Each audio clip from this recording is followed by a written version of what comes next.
En 1956, la novelliste Dodie Smith publie sa deuxième nouvelle, portant le nom de The 101 Dalmatians. L'adaptation du film en 1996 est une épopée, ayant pour protagonistes deux Dalmatiens, Pogo et Missy, qui après s'être carrément mariés, donnent naissance à 15 adorables petits chiots.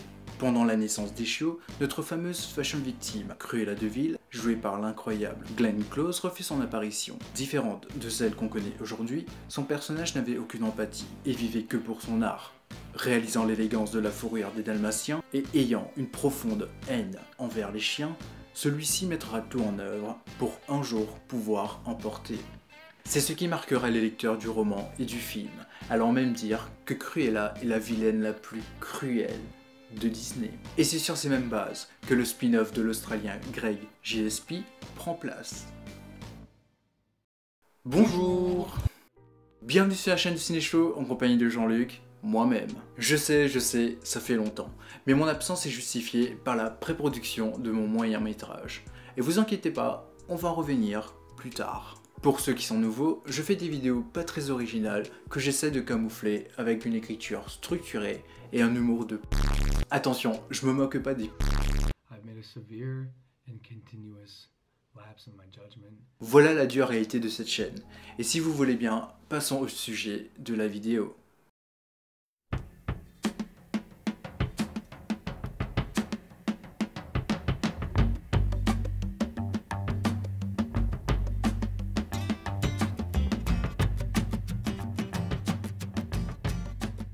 Avant d'être une grande styliste, et plus tard une tueuse de chiens, Estella se retrouve hors de la norme, ayant depuis la naissance une capillarité particulière. C'est son alliance avec les deux bandits, Jasper et Horace, joués respectivement par Paul Walter Hauser et Joel Fry, qui permettra à Stella de pleinement accepter sa personnalité. Établie à Londres pendant les années 70, l'univers met en avant l'arrivée du punk rock. Fraîchement arrivés des US, les jeunes d'Angleterre adoptent très vite ce style noir dévastateur. Et cela grâce au groupe The Ramones et The Sex Pistols. Le mouvement grandissait de jour en jour, et le style vestimentaire n'étant pas encore commercialisé, les fans étaient forcés de créer leur propre garde-robe punk. C'est le premier coup de génie du film, car c'est avec cette base que les scénaristes établira la Cruella d'Emma Stone. Portant principalement du cuir noir et du blanc, cette Cruella se veut énergique, audacieuse et révolutionnaire, ce qui met en valeur sa personnalité destructeur et chaotique. Si vous voulez mon avis, c'est à ce moment précis que j'ai ressenti l'influence du film The Devil Wears Prada. Mais ce qui différencie les deux films, c'est l'approche de la mode en elle-même. Grâce à la grande décision d'incorporer l'ère punk, son style vestimentaire était justifié, à l'envers du diable s'habille en Prada, qui pouvait parfois avoir un sentiment de prétention. J'ai personnellement été épaté par la direction artistique des pièces que portait Emma Stone, et à aucun moment j'ai ressenti l'envie de faire ressortir le côté girly du film sous prétexte de la mode. Juste pour info, voici ma pièce préférée.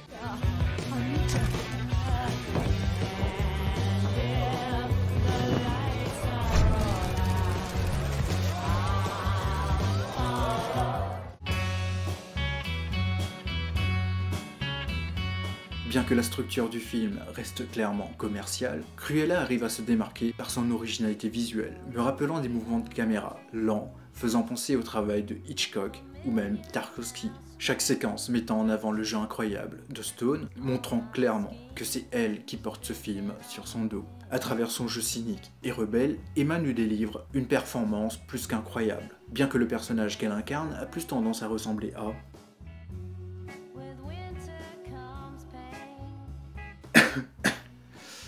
Ah, il fallait que je le dise, hein.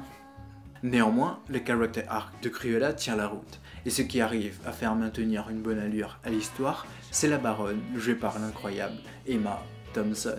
Élégante et raffinée, son personnage est clairement inspiré de Miranda Priestly, dans Le Diable s'habille en Prada. Sa personnalité dominante prend clairement le dessus quand Estella est à l'écran. Son personnage, étant le vilain cliché, ne se verra pas évoluer au cours de l'histoire. Et pire, sa domination va peu à peu disparaître, quand Cruella commencera à faire parler d'elle, rendant la baronne peu à peu inutile. Après, je peux comprendre l'intention de la rendre vulnérable, et déstabilisée par cette vulnérabilité. Mais le ressenti dominant, c'est que les scénaristes poussaient le plot au plus vite pour arriver au versus final. Juste avant d'aller plus loin, cette vidéo est sponsorisée par moi. En temps normal, je déteste parler d'argent. Mais il y a des moments où on doit mettre sa fierté de côté et avouer qu'on a besoin d'aide. Et bah ce moment est arrivé. J'ai en effet besoin de toi. Plus précisément, de ton soutien. Mais que vais-je faire de ce soutien? Je suis actuellement en pleine pré-production de mon premier mini-métrage, destiné au festival. Et bien sûr, le bon moyen de me faire connaître.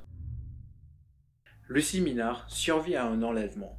Malgré son traumatisme, elle se voit devoir aider à résoudre sa propre enquête. À travers l'inspecteur Benoît Francis, Lucille devra s'ouvrir à lui, dévoilant peu à peu qu'elle n'est peut-être pas qu'une victime. L'utilité de ce soutien. J'essaie de me concentrer sur l'essentiel, c'est-à-dire améliorer mon système d'éclairage vers quelque chose de plus pro.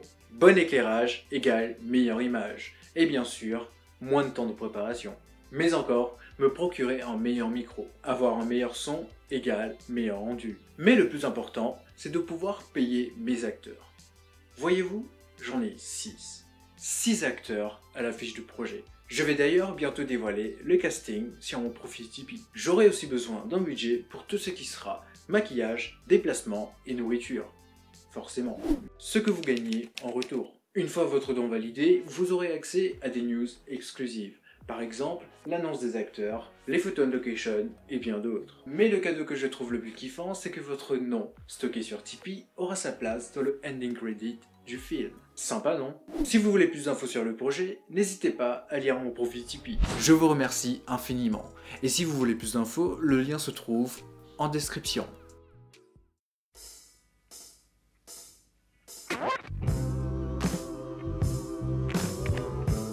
Comme dans chaque film, avant la résolution qui se trouve dans l'acte 3, on a la bataille finale, ou ce qu'on appelle le versus. Et justement, Cruella s'y prend d'une façon intéressante et extrêmement jouissive, poussant à bout son antagoniste. Je parle notamment du deuxième coup de génie du film.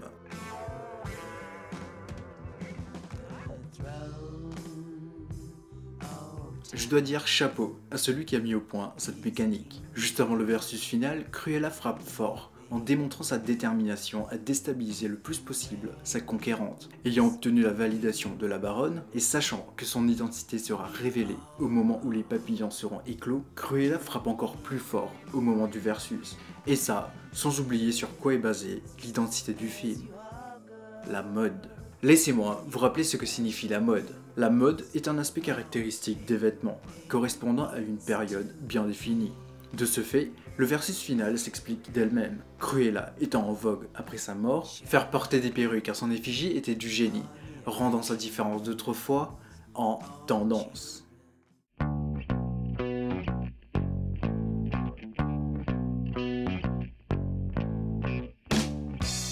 Produit par le studio Disney, Cruella reste un film très léger, évitant à tout prix des vrais dommages moraux ou physiques à ses personnages. La Cruella de Stone a complètement été réinventée pour mieux correspondre à un public plus moderne et jeune. Pas mal de références concernant son personnage a été enlevée, notamment son obsession pour le poivre. Mais dans l'ensemble, le film reste agréable et très entertaining, car les actions de Cruella payent à la fin du film. Et heureusement, car je dois avouer que le montage du début était assez chiant à suivre. Et justement, petit conseil pour mes amis scénaristes, c'est de ne jamais commencer un film avec des montages d'images ou des successions d'histoires. Parce qu'il n'y a rien de moins cinématique que ça.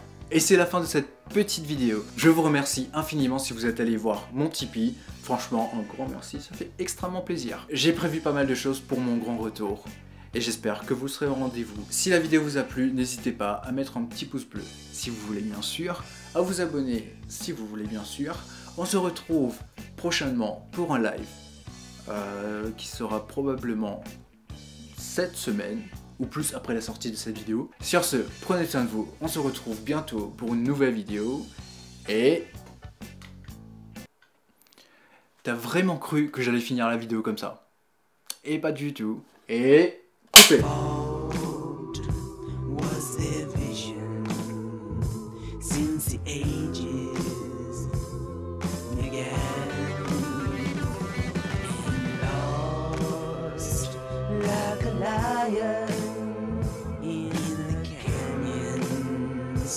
of smoke.